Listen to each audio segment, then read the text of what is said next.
Hello friends, welcome back to my YouTube channel grammar hub Kanpur. हमारा topic चल रहा था एडजेक्टिव। आज ये एडजेक्टिव का थर्ड पार्ट मैं इसमें लेक्चर डिलीवर करने जा रहा हूँ।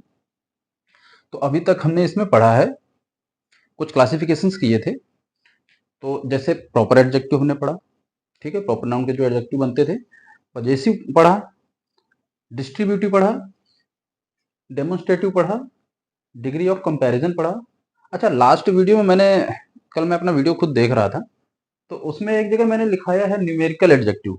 वो न्यूमेरिकल ना होकर के न्यूमरल है, बाई मिस्टेक लिख गया है, तो उसको आप करेक्ट कर लेना। न्यूमरल एडजेक्टिव आते हैं, जिसमें मैंने बताया था कि जो नंबर्स आते हैं first second third, single double quadruple, इस हिसाब से उसमें न्यूमरल एडजेक्टिव कर लेना। ओके,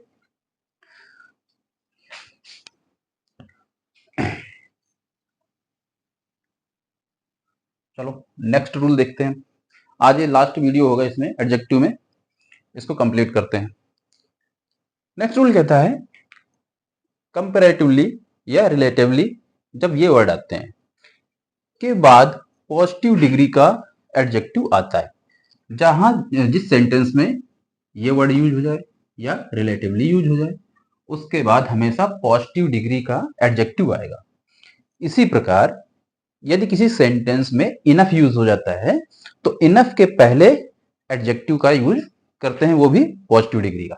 ठीक है, प्रॉब्लम बेस्ड इसमें बहुत अच्छी खासी प्रॉब्लम पूछी जाती है। कैसे पूछी जाती है, मैंने एग्जाम्पल दिया हुआ है, और जो एग्जाम्पल दिया है वो एग्जाम में आया हुआ है। एग्जाम्पल क्या है? The weather is comparatively hot today. ठीक है, तो देखो हॉट ये क्या है? एडजेक्टिव है, और कंपेरेटिवली के बाद क्या आया है? हॉट। तो हमने क्या पढ़ा है? इन वर्ड्स के बाद पॉजिटिव डिग्री का एडजेक्टिव आता है, तो ये पॉजिटिव डिग्री का एडजेक्टिव है। ठीक है, इसमें प्रॉब्लम कैसे देंगे? जो हॉट है ये आपका हॉटर करके दे देंगे। ठीक है, तो इसमें कंफ्यूज ना होना, ये दो स्पेसिफिक वर्ड है, इनको याद रखना। इन वर्ड्स के बाद जो भी हमारा एडजेक्टिव आएगा वो पॉजिटिव डिग्री का ही होगा। नेक्स्ट, ये तो हमारा इसका एग्जांपल हो गया। अब हम एक इनफ का एग्जांपल देखते हैं। He is smart enough to get selected for this post. ठीक है, अब यहां पर क्या आया है? इनफ। हमने क्या पढ़ा? इसी प्रकार यदि किसी सेंटेंस में इनफ आता है, तो उसके पहले जो एडजेक्टिव यूज होगा वो पॉजिटिव डिग्री का ही होगा।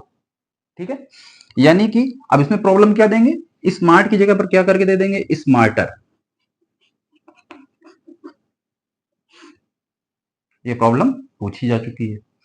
तो इनफ वर्ड और कंपैरेटिवली एंड रिलेटिवली वर्ड को याद रखना।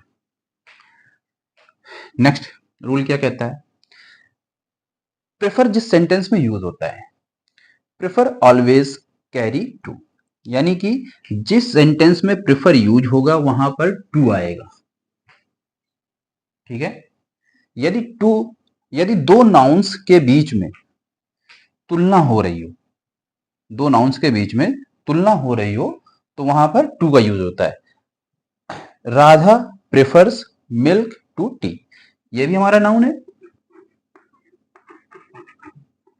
और ये भी नाउन है। ठीक है, तो राधा चाय से ज्यादा क्या पसंद करती है? दूध को। तो इसमें क्या है? जब तुलना की जा रही है दो नाउन के बीच में, तो वहां पर प्रेफर्स यूज होगा। अच्छा, प्रेफर के साथ टू यूज होगा। अब ऐसा नहीं कि प्रेफर के साथ टू ही यूज हो, जहां पर प्रेफरेबल आ जाता है उसमें कंडीशन थोड़ी चेंज हो जाती है। जैसे नेक्स्ट मैं इसको नोट करके थोड़ा नोटिस करना इसको। लेकिन यदि तुलना दो कंपैरेटिव डिग्री नहीं, कंपैरेटिव डिग्री नहीं है, इन्फिनिटिव वर्ड जो आते हैं,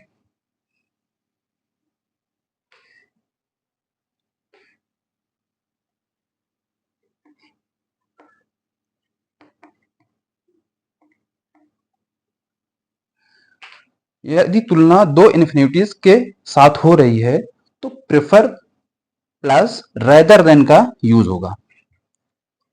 प्रेफर के साथ क्या आ जाएगा? Rather than. अभी क्या आ रहा था प्रेफर के साथ? टू, लेकिन हमने क्या बताया, जब दो इन्फिनिटिव के बीच में, इन्फिनिटिव के साथ जब प्रेफर यूज होता है तो रेदर देन का यूज होता है। Example, he prefer to sit rather than. देखो ये हमारा वर्ड कैसा है, इन्फिनिटिव वर्ड है।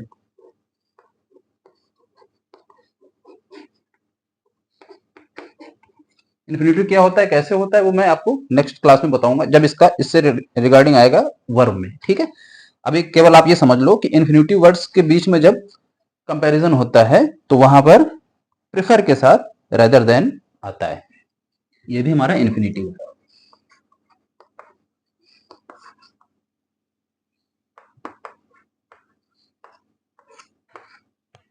ओके, तो ये दो रूल हैं, इनको आप नोट डाउन कर लीजिए।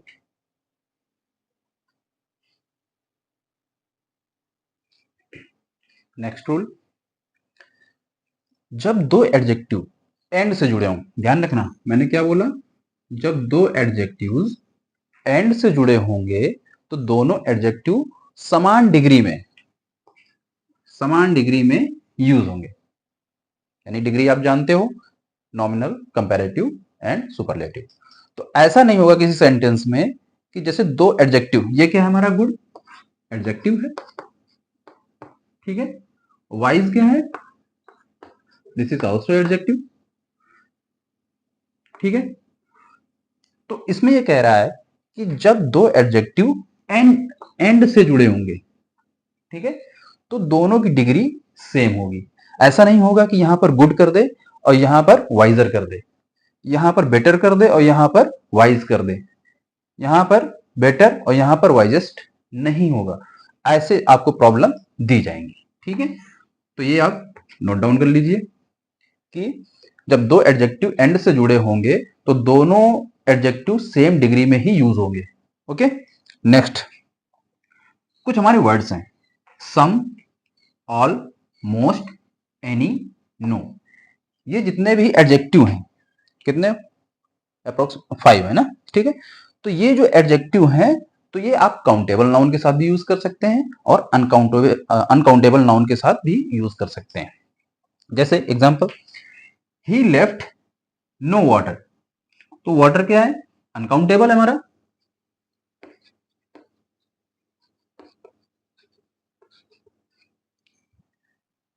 तो ये अनकाउंटेबल है। नो के साथ अनकाउंटेबल या काउंटेबल दोनों आ जाएगा। जैसे नो ना होता, यहां पर सम होता, ये, ठीक है। तो कोई भी वर्ड इसमें इनमें से आ सकता है। He left some water in the glass, या फिर he left no water in the glass. ये तो हमारा अनकाउंटेबल हो गया। अब एक काउंटेबल का एग्जांपल देख लीजिए।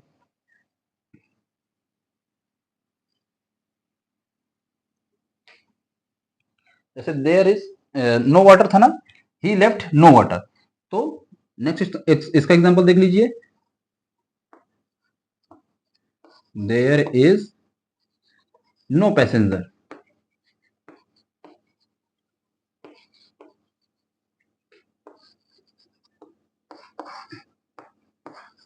इन द बस।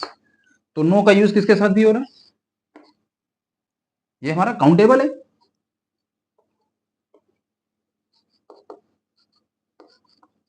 ठीक है। तो इन वर्ड्स का use countable and uncountable noun दोनों के साथ हमारा हो जाता है, ठीक है। नोट डाउन कर लीजिए इसको। देखिए मैं जो आपको टॉपिक के सारे पढ़ा रहा हूं, ऐसा नहीं है कि ये किसी स्पेसिफिक एग्जाम में ही पूछे जाएंगे। ये आपके जितने भी एग्जाम्स हैं सब में इंपॉर्टेंस अपनी प्रेजेंट करते हैं। जैसे बीएसआरबी, पहले हाँ दो पहले बीएसआरबी होता था बैंकिंग के रिक्रूटमेंट के लिए। बीएसआरबी का मतलब क्या होता है,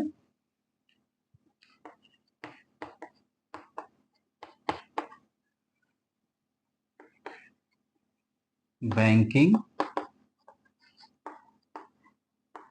सर्विस रिक्रूटमेंट बोर्ड। ये 2002 में एबॉलिश कर दिया गया।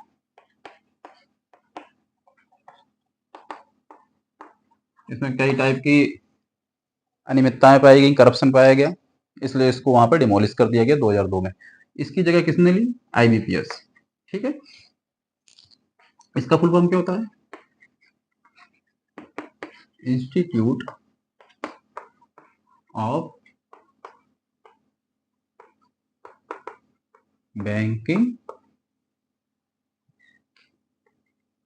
Personal selection. तो इसमें जितने भी बैंक के एग्जाम है आपके, इंग्लिश अच्छी खासी उसमें पूछी जाती है। ठीक है, NDA CDS ये तो इसका अलग से एग्जाम ही होता है, इंग्लिश का ही पेपर होता है। ठीक है, SSC में जितने भी SSC के ऑल टाइप फॉर्मेट्स हैं सब में पूछा जाता है। PO हो गया, CPO हो गया, लोअर डिवीजन क्लर्क हो गए आपके, LIC। ऐसे तो मैंने ये जो फेमस एग्जाम है लगभग सेंट्रल लेवल के वो मैंने आपको बताए। ठीक है, कई स्टेट लेवल में होते हैं, लोकल लेवल में होते हैं, उनमें भी इंग्लिश का इक्वल इंपॉर्टेंस है। तो ये ना सोचो कि अब मैं स्पेसिफिक किसी एक एग्जाम को लेकर पढ़ा रहा हूँ, जो भी पढ़ा रहा हूँ सारे में इंपॉर्टेंट है इसकी। चलिए मैं नेक्स्ट टॉपिक बताता हूँ आपको।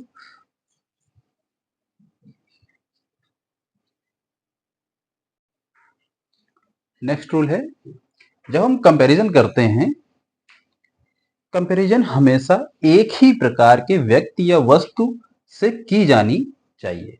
जैसे एग्जांपल, इस लाइन को फिर से पढ़ लेना आप, एग्जांपल में आपको समझ में आ जाएगा।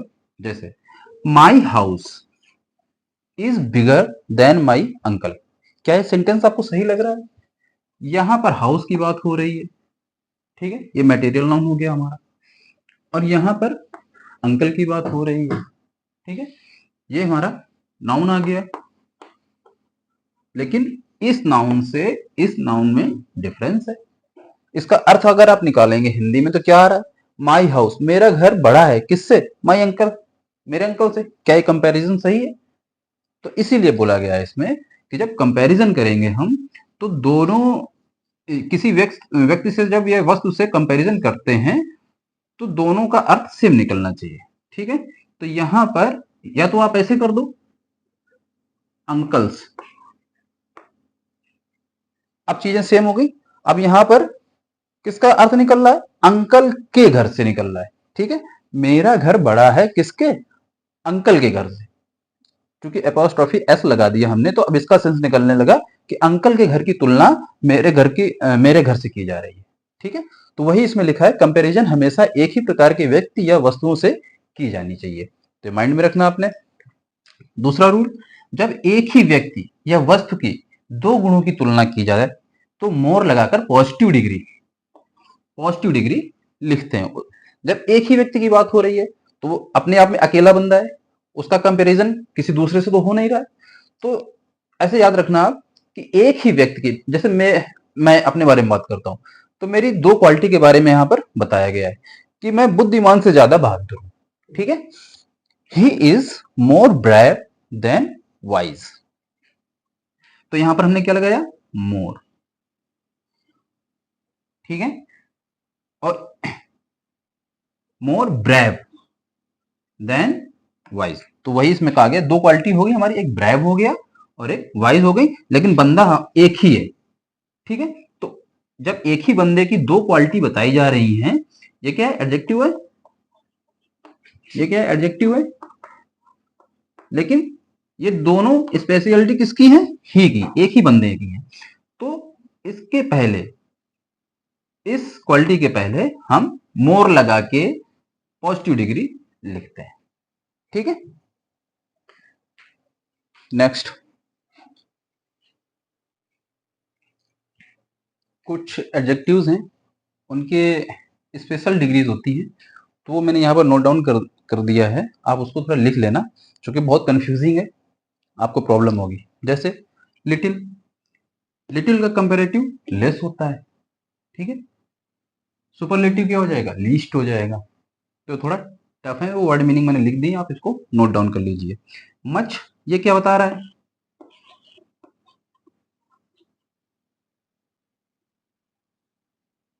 क्वांटिटी। ठीक है। और ये क्या बता रहा है, न्यूमरल वैल्यू बता रहा है, जबकि दोनों का ये कंपैरेटिव डिग्री कैसी है, सेम है, मोर, मोर। सुपरलेटिव डिग्री भी सेम है, मोस्ट, मोस्ट। ठीक है, लेकिन यहां पर डिफरेंट है। ऐसे ही लेट, लेट, लेटर, लेटेस्ट। जैसे लेटेस्ट एपिसोड आप बोलते हो ना, this is the latest episode of serial, कोई भी नाम होगा। ठीक है।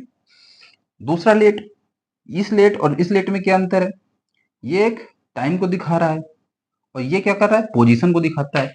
Late, later and last. जैसे कोई रनिंग कर रहा है तो कौन लास्ट में आया, कौन फर्स्ट के बाद दूसरा आया, तो लेटर आ जाता है। ठीक है, तो इसको नोट डाउन कर लीजिए। अब जैसे दो ओल्ड है हमारे, एक ओल्ड, ओल्डर, ओल्डेस्ट। ठीक है। दूसरा ओल्ड का मतलब क्या है, ओल्ड, एल्डर, एल्डेस्ट। ये किनशिप रिलेशन में आ जाता है। जब किसी खूनी रिश्ते से बात करते हैं, एक ही परिवार के लोगों की बात होती है, तब हम ओल्ड का यूज करते हैं। और जब दूसरे समूह की बात हो रही हो, दूसरे व्यक्ति की बात हो रही हो, किनशिप रिलेशनशिप हमारा ना हो, तो वहां पर इस ओल्ड का यूज किया जाता है, ओल्ड, ओल्डर, ओल्डेस्ट। जैसे पड़ोसी के बारे में बात करोगे आप कि हमारे गांव में सबसे बूढ़े व्यक्ति कोई दादा है, ठीक है, तो वहां पर ओल्डेस्ट आ जाएगा। लेकिन वहीं जब अपने घर में बात करेंगे कि हमारे घर में सबसे बुजुर्ग हमारे बाबा हैं, तो वहां पर एल्डेस्ट का यूज होगा। ठीक है, तो ये किनशिप रिलेशन में आ जाएगा।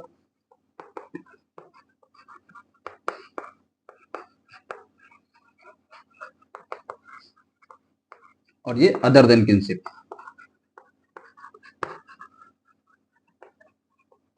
किनशिप मतलब खूनी रिश्ता जिससे होता है। ओके,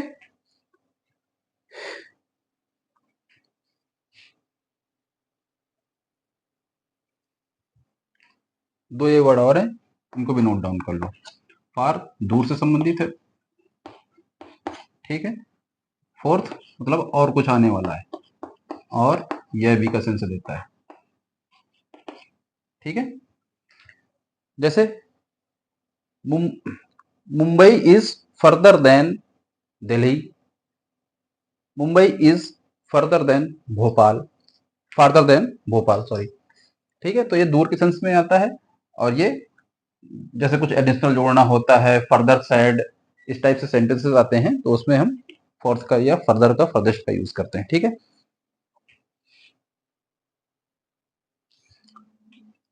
देखो नेक्स्ट रूल जो है वो शायद अभी लास्ट रूल ही है, इसको और समझ लीजिए आप। कभी कभी क्या होता है कि सुपरलेटिव डिग्री से कंपैरेटिव डिग्री में सेंटेंस को हम चेंज करते हैं, या चेंज करना होता है, या एग्जाम में दे दिया जाता है कि सुपरलेटिव डिग्री से आप कंपैरेटिव डिग्री में इसको चेंज कीजिए। ठीक ठीक है, तो उसको चेंज करने कुछ रूल होता है। जैसे मैं एग्जांपल आपको देता हूं, Priya is the best girl in the class. अब बेस्ट गर्ल है, ठीक है, इसको कंपैरेटिव में हमको चेंज करना है, सेंस दोनों का सेम निकलना चाहिए। चेंज करने में यही आता है कि हमारा सेंटेंस चेंज भी हो जाए, डिग्रीज या कुछ ऐसे वर्ड्स उनको जो है तो जम्बल्ड करके दे दिया जाता है, और आपको उसको चेंज करना है, उसका मीनिंग चेंज ना हो। ठीक है, तो इसको कन्वर्ट बोलते हैं, कि कैसे आपको कन्वर्ट करना है। तो उसका एक कुछ रूल है। क्या करेंगे, जो सुपरलेटिव वाला ये वाला सेंटेंस है, इसको कन्वर्ट करने के लिए जो भी हमारी डिग्री दी होगी होगी उसमें सुपरलेटिव, उसको हम कंपैरेटिव डिग्री में लिखेंगे।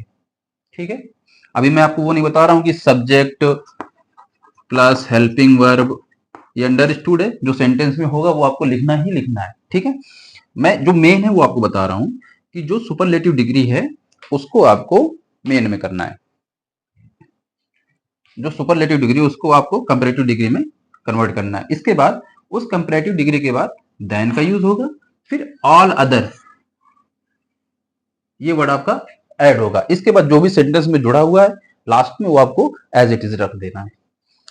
तो कंपैरेटिव डिग्री यूज होगी तो देन आ जाएगा।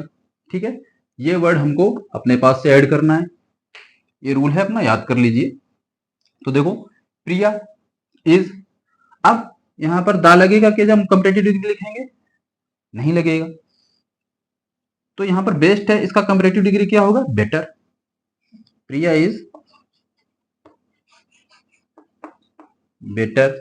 अब बेटर के बाद क्या आ जाए, कंपेरेटिव डिग्री आ गई, इसके बाद देन आएगा। अब गर्ल यहाँ पे नहीं आएगा, इसलिए मैं बता रहा हूँ आपको कि ये रूल थोड़ा याद कर लेना कि यहाँ पर बेटर आ गया, यहाँ बेस्ट गर्ल था, तो यहाँ पर भी गर्ल आना चाहिए, गर्ल यहाँ पर नहीं आएगा। प्रिया इज बेटर, अब देन, फिर क्या लिखना है, all other, in all other, अब यहां पर आ जाएगा girls. Priya is better than all other girls कहां, इन द क्लास।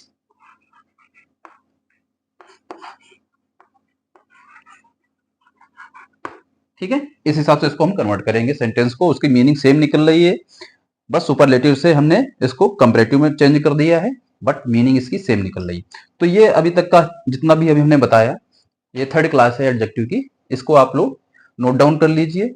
अब मैं इससे रिलेटेड कुछ एक्सरसाइज आपको कराऊंगा, ठीक है, और ये भी बताऊंगा कि कौन से एग्जाम में कौन से किस प्रकार की प्रॉब्लम्स पूछी गई है। ठीक है, तो आप देखो, मैं आपको एक सजेशन दूंगा, आप नोट डाउन कर रहे हैं बहुत अच्छी बात है, अगर आप उसको रिवाइज नहीं कर रहे, क्या करना है, अगर आप रिवाइज नहीं कर रहे हैं तो बहुत बड़ी गलती कर रहे हैं, आप अपना टाइम भी पूरा डिवोट कर रहे हैं इन लेक्चर्स में।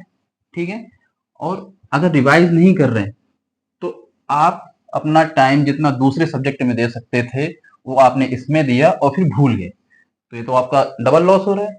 ठीक है, तो क्या करना होता है, किसी चीज को याद रखने के लिए, याद बनाए रखने के लिए, जो भी मैंने पढ़ाया उसके तो आप सबसे पहले नोट्स बनाओ। क्या नोट्स बनाने से काम हो जाएगा हमारा, नहीं, नोट्स के बाद उसको रिवाइज भी करना है, रिवाइज कर लोगे, लेकिन उसको अगर अप्लाई नहीं करोगे तो उसको भूल जाओगे।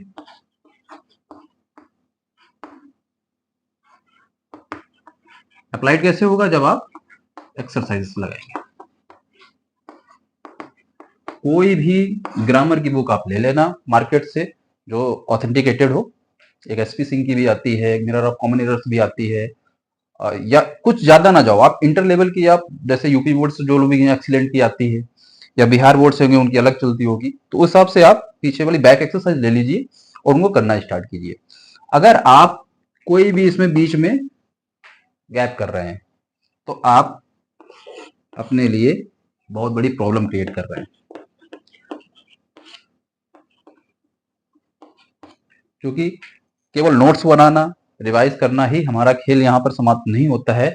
एग्जाम है वो हमको निचोड़ के रख देगा, अगर इन सब चीजों का हम ध्यान नहीं दे रहे हैं कि हम नोट्स नहीं बना रहे हैं, रिवाइज नहीं कर रहे हैं, अप्लाइड भी नहीं कर रहे हैं, केवल हम वीडियो देख रहे हैं, तो इससे अच्छा है कि वीडियो ना देखें। अगर आपको एग्जाम में गेट थ्रू होना है तो इसमें कोई भी स्टेप आपका छूटना नहीं चाहिए। अब हो सकता है कि एक दो चीजें हमारी एडजेक्टिव में स्किप हो गई हो जिनको मैंने इंपॉर्टेंस ना दी हो, लेकिन उससे रिलेटेड जब हम बैक एक्सरसाइज करेंगे तो कुछ ना कुछ ऐसे एक आध एग्जाम में हमको मिल जाएगा क्वेश्चन जो हमने इसमें कवर नहीं कराया होगा।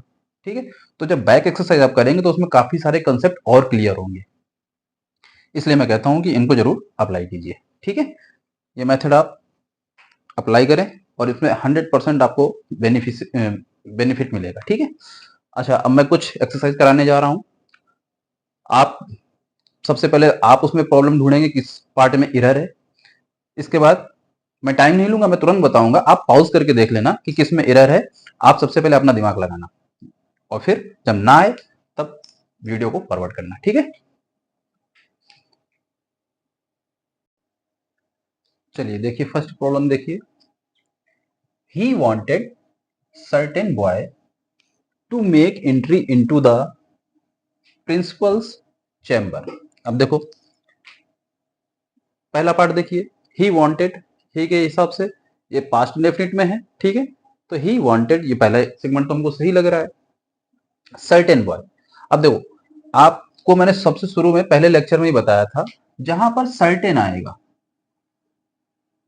वो अपने साथ आ कैरी करता है। ठीक है, आप रूल पीछे जाना, ये चीजें जब रिवाइज होंगी ना आपको, आप एक्सरसाइज करेंगे तब ज्यादा क्लैरिफिकेशन इसमें आपको आएगा कि देखो अब वही प्रॉब्लम हमको देखने को मिल रही, और ये सारे पूछे जा चुके हैं, कोई ऐसा नहीं कि रैंडमली है, ये पूछे जा चुके हैं। जो भी मैं आपको सेंटेंसेस में दे रहा हूं एरर, ये सारे पूछे जा चुके हैं, तो इसको हल्के में ना लेना।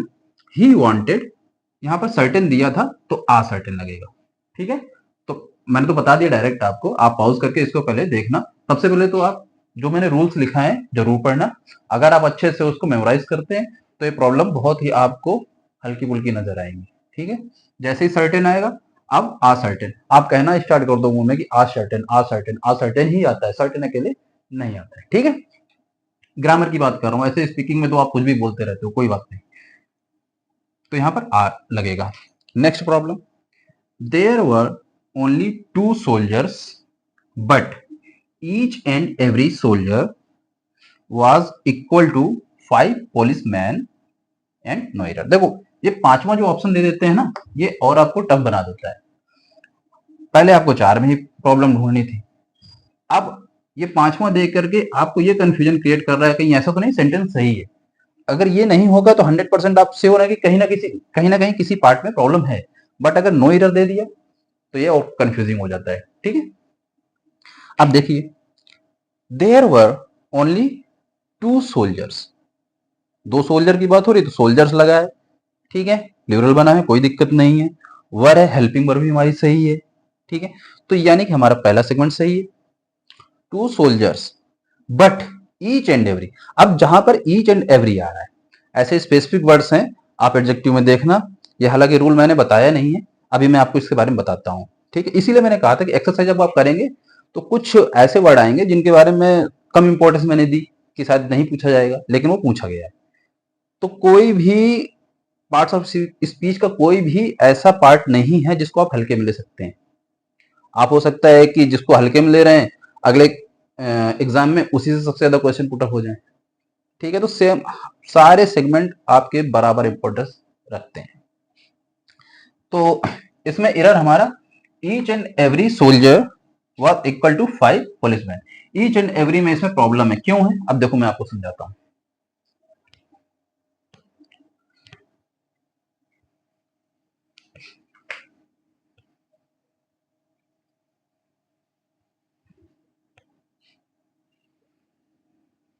दो वर्ड होते हैं, एक होता है ईच,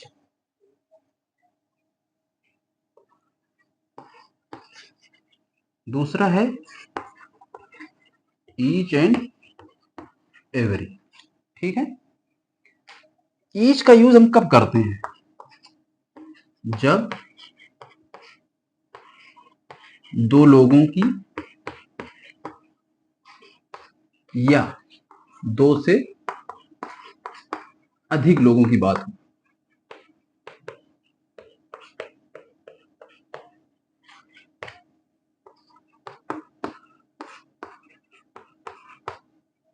ठीक है, बट ईच एंड एवरी का यूज कब करते हैं, हमेशा दो से अधिक लोगों की बात होती है।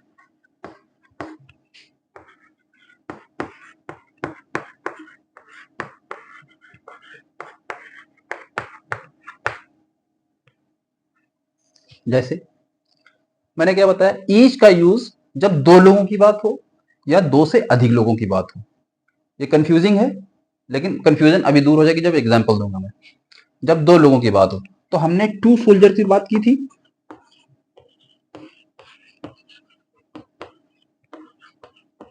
ठीक है। तो इसमें 2, ये एडजेक्टिव बना रहा है इसको, कितने सोल्जर्स हैं, 2, ठीक है।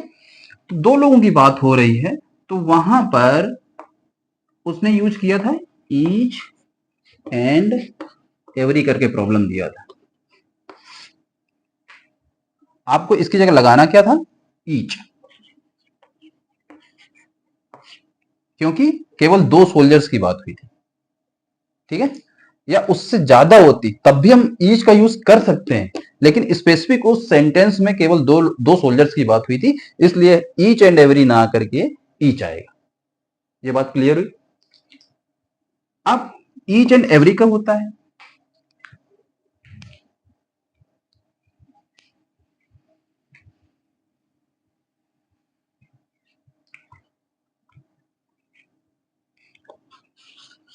एग्जाम्पल, देयर वर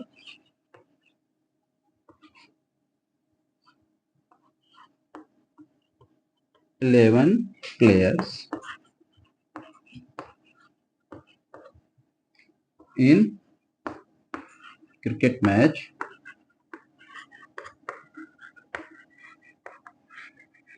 ठीक है, each and every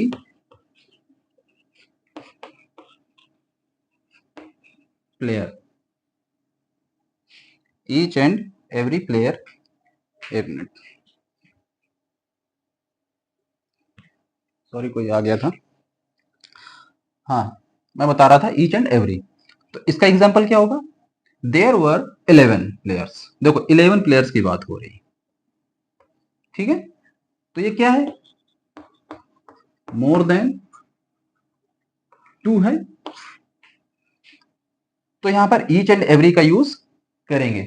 अगर 2 लोगों की ही बात होती तो ईच का यूज होता, आगे हाँ सेंटेंस अभी पूरा नहीं हुआ, देखो there were 11 players in cricket match, each and every player had bat, ठीक है, each and every player had bat, had bat, ठीक है, तो यहां पर मोर देन 2 प्लेयर्स की बात हो रही है, तो ईच ना लग के ईच एंड एवरी लगेगा यहां पर। ये बात क्लियर हो गई, चलिए नेक्स्ट देखते हैं। चलिए नेक्स्ट प्रॉब्लम देखिए, there is no one whom I esteem, esteem मतलब क्या होता है, आदर या सम्मान देना,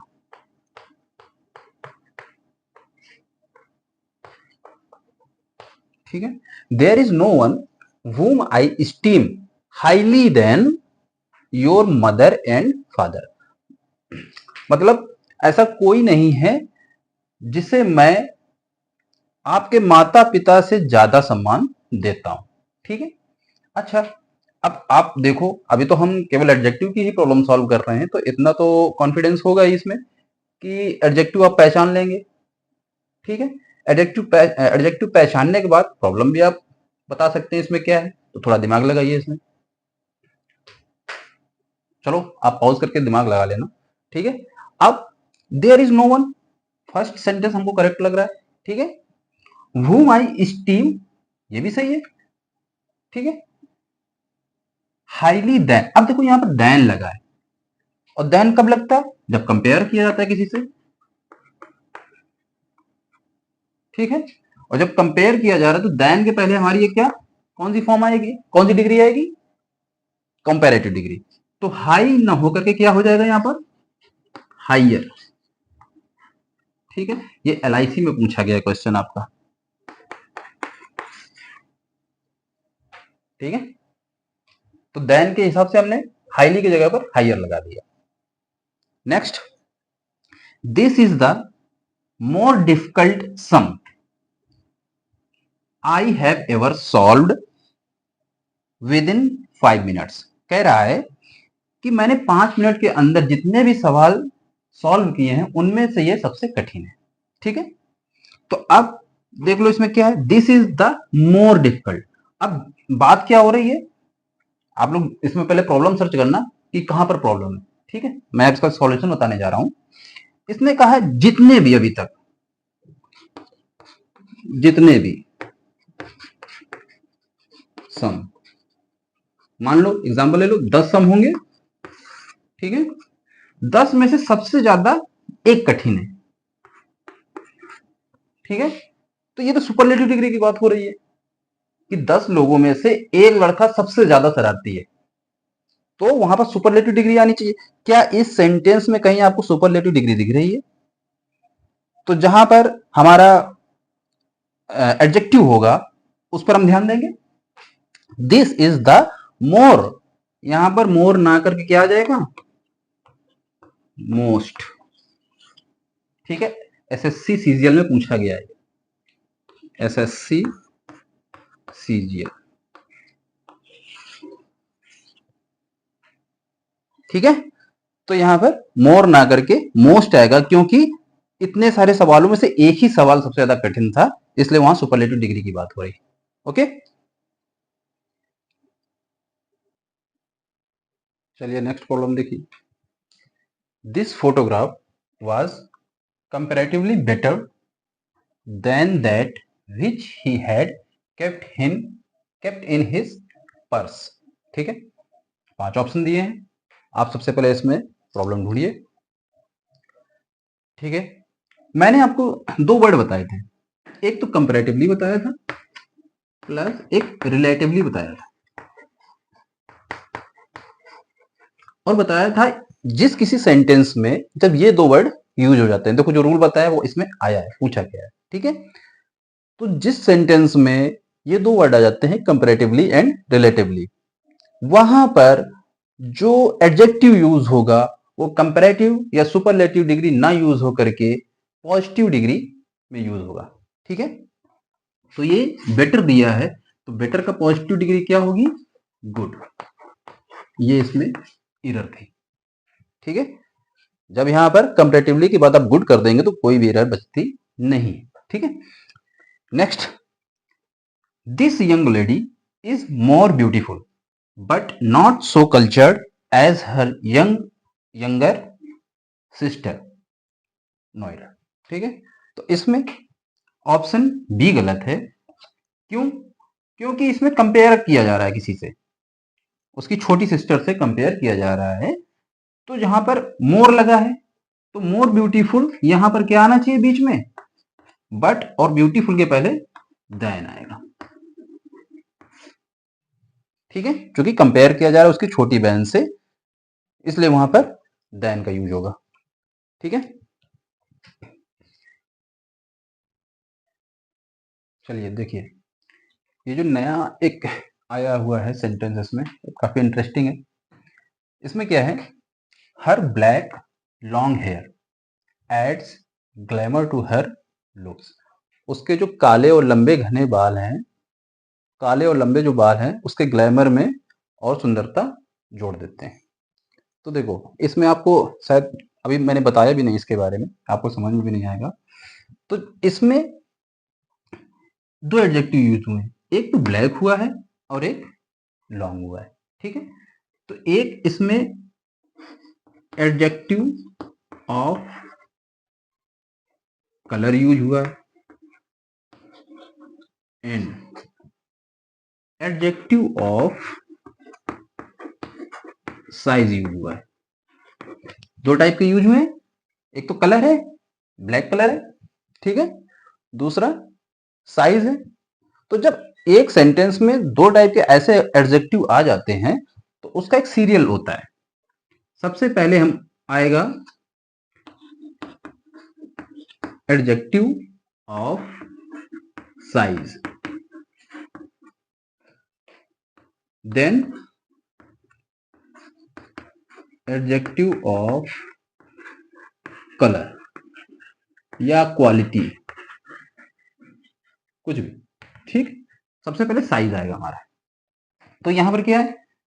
हमने कहा एडजेक्टिव ऑफ साइज पहले आएगा, तो ये एडजेक्टिव ऑफ कलर है, एडजेक्टिव ऑफ साइज ये, तो लॉन्ग कहां पर होगा? इधर आएगा। ठीक है, देखो ऐसी सी भी प्रॉब्लम दी जाती है, आप इसको पढ़ेंगे तो आपको लगेगा इसमें क्या गलत क्या है। ठीक है, लेकिन ये गलत है एज पर ग्रामर रूल। बोलने में आप कुछ भी बोल दीजिए चलता है, लेकिन यहाँ पर ऐसी प्रॉब्लम दी गई है मतलब, और ये एग्जाम में पूछा गया है। तो एडजेक्टिव ऑफ साइज पहले आएगा एंड एडजेक्टिव ऑफ कलर बाद में आएगा, या एडजेक्टिव ऑफ कोई क्वालिटी दूसरी भी दी होगी तो बाद में आती है। ठीक है, इसी की तर्ज पे दूसरा एक पूछा गया है, I began to tremble when I saw a sharp long knife in my enemy's hand। देखो, मैंने कांपना शुरू कर दिया जब मैंने अपने दुश्मन के हाथ में एक लंबा चाकू देखा। तो अब इसमें क्या प्रॉब्लम है? इसी की तर्ज पे इसको दिमाग लगाओ थोड़ा। सी पार्ट में, इसमें ए पार्ट में प्रॉब्लम थी, इसमें सी में। लॉन्ग कहां जाएगा? शार्प पहले, अलोंग शार्प नाइफ। ठीक है, इसको देख लीजिए।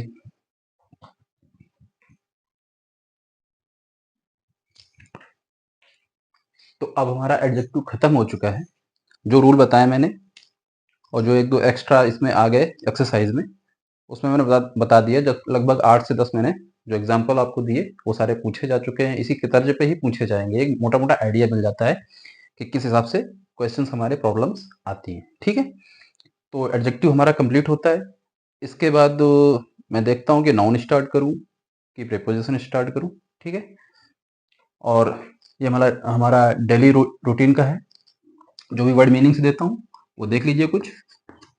वेरासिटी, वेरासिटी मतलब ट्रूथफुलनेस, हिंदी में आप सत्यता उसको बोलते हैं। ठीक है, जैसे कोई स्टोरी सत्यता पे आधारित होती है। वोलेक्चुअस, सेंसुअल, जो आदमी ज्यादातर गलत कामों के बारे में सोचता है, ठीक है, उसको व्यसनी नाम दिया जाता है। गलत काम इन द सेंस किसी लड़की के बारे में गलत विचार लाना अपने दिमाग में, इस हिसाब से वो सोचता रहता है और उस काम में लिप्त भी हो जाता है, तो उसको व्यसनी का नाम देते हैं। विजनरी मतलब काल्पनिक, आर्टिफिशियल। स्काउंड्रल, बदमाश, जिसको सिनोनिम होगा इसका नेव। ठीक है, तो आज के लिए इतना ही। आशा करता हूँ कि आप लोगों को समझ में आया होगा, और समझ में अगर मेरे बताने से आपको 50% भी समझ में आ रहा है, प्लस आप अगर 50% एफर्ट करेंगे अपना एक्सरसाइज सॉल्व करने में, प्लस जो बताया है वो मेमोराइज करने में और दोस्तों के साथ डिस्कशन करने में, वो आपका 100% आपका करेगा। ठीक है, जो मेरी तरफ से बताया गया प्लस जो आपकी जब तक आप अपना एफर्ट नहीं डालेंगे, आप इसमें परफेक्ट नहीं बन पाएंगे। मेरे बताने से कुछ नहीं होगा। ठीक है, तो जितना हो सके एक्सरसाइज आप करिए, कुछ नई प्रॉब्लम्स आएंगी, रूल्स जाके देखिए बैकवर्ड एक्सरसाइज में। ठीक है, आज के लिए इतना ही। Thank you.